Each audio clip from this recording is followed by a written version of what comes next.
Movie की शुरुआत में हम एमा को देखते हैं। इसका एक्स्ट्रा मैरिटल अफेयर टॉम नाम के आदमी के साथ चल रहा था, लेकिन अब वो इस अफेयर से भी खुश नहीं थी। टॉम उसको बेहद प्यार करता है, लेकिन वो बोल रही थी कि उसको ये सब आगे कंटिन्यू नहीं करना है। टॉम उसको अगले दिन मिलने बोलता है, पर उसने मना कर दिया था क्योंकि दूसरे दिन उसकी मैरिज एनिवर्सरी थी। वो टॉम को सॉरी बोलकर वहाँ से चल जाती है। एमा अपने हस्बैंड के ऑफिस आती है, जो लॉयर था। टेबल पर उसकी फाइल रखी हुई थी। एक्चुअली उसके पास में वो फोटोग्राफर थी। तभी बॉबी नाम के चोर ने उस पर अटैक किया था, लेकिन उसने उस चोर की आंख में चाबी घुसाकर वहाँ से भाग निकली थी। इसका केस मार्क ने लड़ा था। अब वो उसका हस्बैंड है। इस केस के चलते बॉबी को 10 साल की सजा हुई थी, लेकिन अब वो रिहा होने वाला था। हम देखते हैं कि मार्क और एमा लिफ्ट में थे, तभी टॉम भी वहाँ आता है। मार्क टॉम का बॉस था, पर ये लोग उसके सामने ऐसा बता रहे थे कि ये लोग एक दूसरे को जानते ही नहीं। ये लोग डिनर के लिए रेस्टोरेंट आते हैं। मार्क उसको नेकलेस गिफ्ट करता है, लेकिन बड़ा सरप्राइज अब भी बाकी था। मार्क एमा को अपने लेक हाउस पर ले आता है। वहाँ भी सेलिब्रेशन का सारा अरेंजमेंट था। घर को डेकोरेट किया गया था। उन लोगों के कुछ बेस्ट मोमेंट्स के फोटोज भी थे। मार्क एमा को बोल रहा था उन लोगों के बीच कुछ ज्यादा बेहतर नहीं चल रहा है, इसलिए वो उससे माफी मांगता है और एमा को बोलता है कि उसने बहुत कुछ सहा है, लेकिन वो अच्छा पति नहीं बन सका और वो चीजें बेहतर करने की शुरुआत करेगा। अगली सुबह हम एमा को देखते हैं। वो सोकर उठी थी। मार्क उसके बाजू में बैठा था। एमा देखती है कि उसके हाथों में हथकड़ी लगी थी। वो गुस्से से मार्क को पूछ रही थी कि ये सब क्या है। मार्क उसको बोलता है अब असलियत का सामना करो। इससे पहले एमा को समझ पाती मार्क अपने आप को शूट कर देता है। वो मर चुका था, लेकिन हथकड़ी की दूसरी कड़ी मार्क के हाथों में लगी थी। एमा का चेहरा मार्क के खून से भर गया था। एमा हथकड़ी निकालने की बहुत कोशिश कर रही थी, पर वो नहीं निकलती।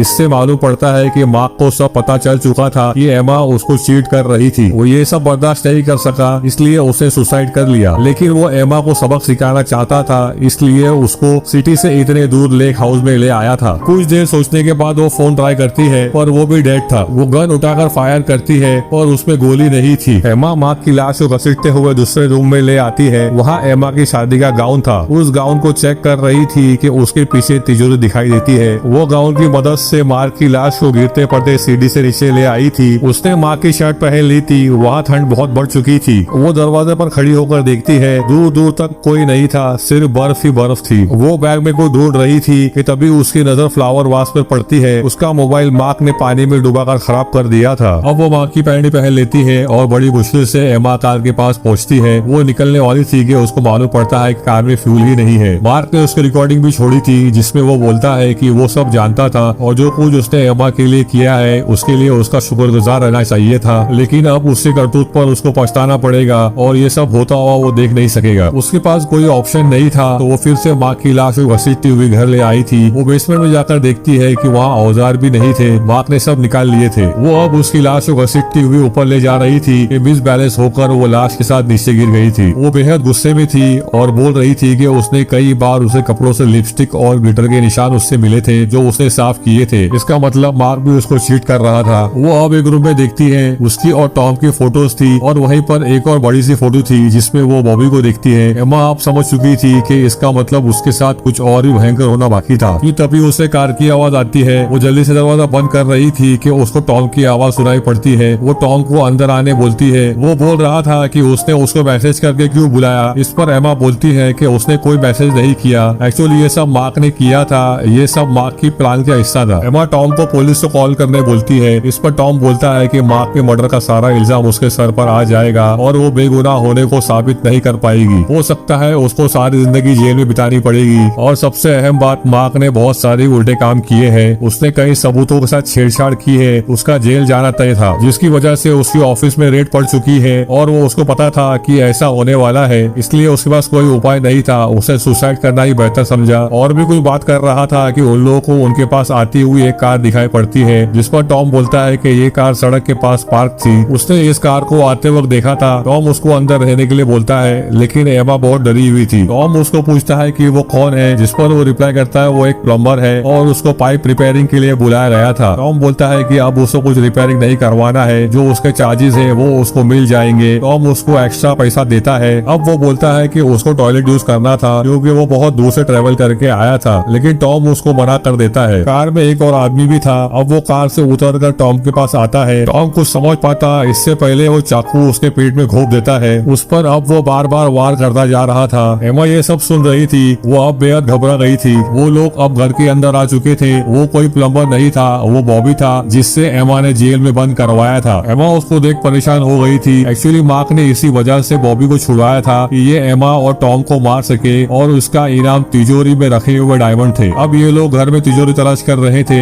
इसी बीच एमा बड़ी मुश्किल से एक शेड के पास पहुंच गई थी जिसमें एक बोट थी। उसको वहाँ बोट का एंकर मिला था जिससे वो मार्क के हाथ को तोड़कर हथकड़ी निकालने की कोशिश कर रही थी कि तभी जिमी वहाँ पहुंच गया था। जिमी वहाँ लाश देखकर घबरा जाता है और वो बॉबी को वहाँ ले आया था, लेकिन तब तक एमा वहाँ से निकल चुकी थी। वो मार्क को देख के समझ जाता है कि इसी ने उन लोगों को हायर किया था, लेकिन अब ये मर चुका था। जिमी बॉबी को बोलता है डायमंड लेके यहाँ से निकलते हैं, और बॉबी के कुछ और ही प्लान थे, लेकिन उन लोगों को एमा को ढूंढना बहुत जरूरी था क्योंकि तिजोरी का कोड एमा को ही मालूम था। एमा वहाँ छुप के सारी बातें सुन रही थी। वो लोग उसको ढूंढने निकलते हैं। एमा अब अपने पैरों को कवर करती है। अब उसको वहाँ रखा फ्यूल कैन में फ्यूल ही मिल चुका था। जिमी सेफ देखकर बोल रहा था कि ये सेफ बहुत ही हाईटेक है, इसे खोलने के लिए पासवर्ड ही नहीं बल्कि फिंगरप्रिंट की भी जरूरत होगी। बॉबी जिमी को लाश लाने बोलता है और वो एमा को ढूंढने निकल पड़ता है। इसी बीच एमा वो कैन कार के पास लाकर फ्यूल रिफिल कर रही थी कि बॉबी वहाँ आ गया था। उसने अब कार के टायर ही पंचर कर दिए थे। इसी तरह से एमा मौका पाकर वहाँ से निकलकर बेसमेंट में चली जाती है, लेकिन बॉबी भी वहाँ से बाहर आ गया था। उसको भी बेसमेंट का दरवाजा दिखता है तो वो भी बेसमेंट में अंदर आ गया था, लेकिन एमा अब फंस चुकी थी क्योंकि बेसमेंट की सीढ़ी घर में निकलती थी और वहीं से जिमी मार्क की बॉडी ले जा रहा था। बॉबी सीढ़ियों पर चढ़ रहा था कि उसकी चलने की आवाज से जिमी रुक गया था और वही दरवाजा खुलने आगे बढ़ रहा था जहाँ एमा छुपी हुई थी, और पीछे से बॉबी सीढ़ियों पर चढ़ता जा रहा था। लेकिन एमा बड़ी चालाकी से कार के रिमोट से अलार्म ऑन कर देती है। अलार्म बजने लग गया था। बॉबी और जिमी दोनों कार की तरफ दौड़ते हुए आते हैं, पर वहाँ कोई नहीं था। इसी बीच एमा टॉम की लाश को देखती है। अब वो उसको मरा हुआ देखकर बहुत दुखी हो गई थी। बाहर जिमी बॉबी को बोल रहा था कि उसको फिर से वही गलती नहीं करनी चाहिए। इस पर बॉबी बोल रहा था कि उसकी गलती यही थी कि उसने एमा को जिंदा छोड़ दिया था, और जब वो जेल में गया था तभी उसने उनके घर पर कब्जा कर लिया था और इसी वजह से उनके पिता भी बीमार हो गए थे। उसने इन लोगों से सब छीन लिया था और डायमंड ही चुकाएगा इन सारी तकलीफों का हिसाब। अब उनको समझ आ गया था कि अलार्म उसी ने ऑन किया था क्योंकि वो उसके बहुत करीब पहुंच चुके थे। अब वो लोग प्लान करते हैं कि जिमी घर के पीछे से घर में घुसेगा और बॉबी सामने से। अब वो दोनों घर के अंदर आ गए थे। जिमी बॉबी को बताता है कि टॉम के पैरों से जूते गायब है। बॉबी कमरे में घुसकर तलाशी ले रहा था कि उसको ऊपर स्टोर रूम दिखता है। वो उसमें घुसकर एमा को ढूंढ रहा था और वो एमा के बहुत ही करीब था, तो एमा उस पर गॉड स्टिक से अचानक हमला कर देती है। बॉबी बड़ी बुरी तरह गिरकर बेहोश हो गया था। जिमी आवाज होता सुन वहाँ आता है, लेकिन एमा उस पर भी हमला कर उसको रूम में लॉक कर देती है और वहाँ से भागकर कार में आ गई थी। लेकिन जैसे ही वो कार चालू कर रही थी कि वहाँ बॉबी भी आ गया था। एमा को वो कार से घसीट कर निकाल रहा था कि एमा के हाथ मोबाइल लग गया था। वो बड़ी फुर्ती से 911 पर कॉल कर देती है और दूसरी तरफ पुलिस ने उसका कॉल भी रिसीव कर दिया था, और एन वक्त पर बॉबी फोन छीन लेता है और फेंक देता है। जिमी अब बहुत डर चुका था क्योंकि पुलिस अब इसका कॉल ट्रेस कर सकती थी और वह कभी भी आ सकती थी, लेकिन बॉबी अब भी उस डायमंड को पाने की कोशिश कर रहा था। अब वो जिमी पर भी गुस्सा हो रहा था। एमा बोलती है कि उसको लॉकर का कोड नहीं पता, जिस पर बॉबी बोलता है कि उसके पति के मुताबिक जिस तारीख पर उसने उसको प्रपोज किया था वही उस लॉकर का कोड है। लेकिन एमा जानती थी कि अगर वो कोड बता देगी तो बॉबी उसको मार देगा। बॉबी अब एमा को टॉर्चर करने लगता है। बॉबी एमा की उंगली काटने वाला था। जिमी को ये सब होता देख अच्छा नहीं लग रहा था। वो बॉबी को रोकने की कोशिश कर रहा था और वो उसको धक्का दे देता है। जिमी को बंदूक मिल गई थी। अब वो उस बंदूक को बॉबी पर तान देता है। बॉबी उसको गन लौटाने बोलता है पर वो नहीं मानता। जिमी एमा को बोल रहा था कि अगर वो कोड बता देगी तो वो लोग उसको जिंदा छोड़ देंगे। इस पर बॉबी बोलता है कि अगर ये जिंदा बच गई तो ये सीधे पुलिस के पास जाएगी। जिस पर जिमी बोलता है कि अगर इसकी लाश भी मिल गई तो पुलिस पहले बॉबी पर ही शक करेगी। एमा बोलती है कि वो कोड बता देगी, लेकिन उनको इसकी हथकड़ी खोलनी होगी। इस पर जिमी मान जाता है। वो एमा की हथकड़ी खोल रहा था पर बॉबी का पूरा ध्यान उस गन पर ही था। जिमी ने अब हथकड़ी खोल दी थी। एमा उन लोगों को कोड बताती है जुलाई 29, 2011। बॉबी माँ की लाश को घसीट कर सेफ के पास ले जाता है और उसकी फिंगर स्कैन करता है। तिजोरी खुल गई थी और जो उसमें था वो देखकर बॉबी शॉक हो गया था क्योंकि उसमें कोई डायमंड नहीं था बल्कि एक आरी थी जिस पर लिखा था तुम्हें जो हीरा चाहिए वो उसके दिल के करीब है। वो समझ गई थी हीरा उस नेकलेस में है जो मार्क ने उसको गिफ्ट किया था, लेकिन मार्क ने उसको इस तरह बनाया था कि उसको खोलना नामुमकिन था, और जो मेटल का उसने नेकलेस बनाया था उसको काटना भी नामुमकिन था। जिस पर बॉबी बोलता है इसका मतलब मार्क चाहता था कि एमा का गला काट कर वो नेकलेस निकाले। जिमी उसको ऐसा करने से रोक रहा था और बैग में रखे कटर निकाल कर नेकलेस काटने की कोशिश करता है। वो इतना मजबूत था कि वो इससे भी नहीं कटता। बॉबी मौके का फायदा उठाकर जिमी के जेब से गन निकाल लेता है। जिमी उसको रोक रहा था पर वो बॉबी को गन से मार देता है। बॉबी एमा पर फायर कर देता है पर उसमें गोली नहीं थी। बॉबी एमा को पटक देता है और उसका गला दबाने लग गया था और उसका उसका गला काटने ही वाला था कि जिमी आ जाता है। अब वो उसके पीठ पर चढ़कर उसको रोक रहा था, लेकिन बॉबी उसको पीछे धक्का दे रहा था। पर ऐसा करते वक्त जिमी के सिर में हुक घुस गया था और वो दीवार पर लटक गया था। उसको देखकर बॉबी शॉक हो गया था। जिमी की लाश नीचे गिर जाती है। मौका पाकर एमा ने छुरी उठा ली थी। अब बॉबी बेहद गुस्से में था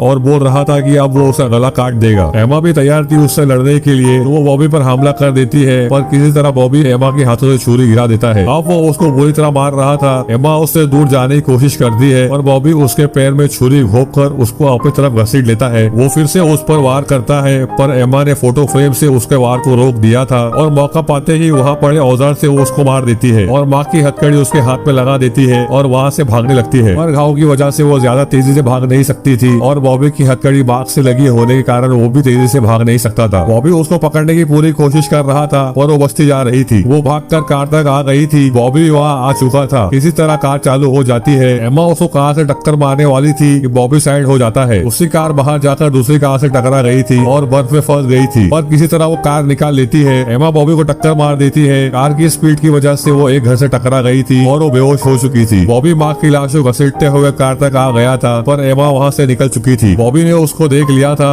और वो उसका पीछा कर रहा था। एमा में अब आगे जाने की ताकत नहीं थी, तो वो उसको पकड़ लेता है। उसको चाकू से मारने वाला था कि एमा उसको धक्का दे देती है। चाकू बर्फ में जाकर घुस गई थी। वो अब फिर से एमा को बहुत बुरी तरह मार रहा था और उसका गला दबा रहा था। एमा किसी तरह उसको लात मारकर चाकू निकाल लेती है और उसको चाकू से मारती है। तभी वहाँ जमी बर्फ टूट गई थी और माँ की लाश पानी में गिर जाती है। उसके साथ बॉबी भी हथकड़ी में फंसा हुआ था, लेकिन वो एमा को भी अपने साथ घसीट लेता है और वो तीनों पानी में डूब रहे थे। बॉबी ने पूरी ताकत से एमा को पकड़ा हुआ था कि मौका पाकर वो छुरी निकालकर उसकी आंख में घुसा देती है। दर्द के मारे बॉबी ने अब उसको छोड़ दिया था। एमा किसी तरह ऊपर आने की कोशिश करती है, लेकिन वहाँ पूरी जगह बर्फ ही बर्फ थी। वो अपना दम तोड़ने वाली थी कि वो पूरी ताकत से छुरी की मदद से बर्फ तोड़ देती है और बाहर निकल आती है। वो अब बच चुकी थी। वो अपनी एंगेजमेंट रिंग को निकाल कर फेंक देती है और तभी वहाँ पुलिस भी आ गई थी और यही इस मूवी का दी एंड हो जाता है।